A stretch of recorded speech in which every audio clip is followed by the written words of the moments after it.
Hello friends, जैसा कि आपने कल सुना होगा कि आरबीआई ने रेपो रेट्स बढ़ा दिए हैं 40 बेसिस पॉइंट से। तो इससे आपकी ईएमआई पे फ़र्क पड़ेगा, कार लोन, होम लोन सब महंगे हो जाएंगे। आइए समझते हैं ये कैसे होता है। रिवर्स रेपो रेट वो रेट है जिस बेस पे किसी भी देश का सेंट्रल बैंक अपने कमर्शियल बैंक्स को लोन देता है, और रिवर्स रेपो रेट्स बिल्कुल उसका उल्टा होते हैं कि उस रेट पे जो कमर्शियल बैंक्स होते हैं वो अपने किसी भी देश के सेंट्रल बैंक को लोन देते हैं। इसके अगेंस्ट में सिक्योरिटीज़ होती हैं लोन के अगेंस्ट में, दोनों केसेस में।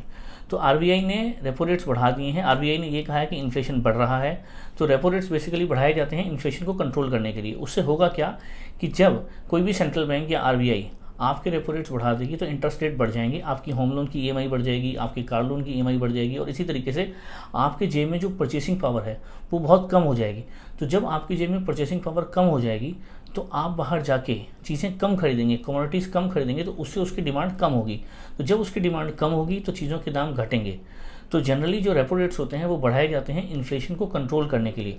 और इसी का उल्टा होता है कि जब रेपो रेट्स घटाए जाते हैं, तो जब घटाए जाते हैं तो लोगों की जेब में ज़्यादा पैसा दिया जाता है कि आप जाइए और बाहर सामान खरीदिए, डिमांड को बढ़ाइए। लेकिन अभी क्या है, डिमांड को नहीं बढ़ाना है क्योंकि इन्फ्लेशन बहुत बढ़ चुका है, जैसा कि आप लोग देख रहे हैं। तो जो इन्फ्लेशन उसको कंट्रोल करने के लिए रेपो रेट्स को कंट्रोल किया गया है, और इसी का उल्टा होता है रिवर्स रेपो रेट। तो अब जो रेपो रेट है वो बढ़ के अब हो गया है 4.40 बेसिस पॉइंट्स, और जो रिवर्स रेपो रेट है वो अभी भी 3.35% पे खड़ा है। तो ये है complete detail of repo rates and reverse repo rates. Thank you.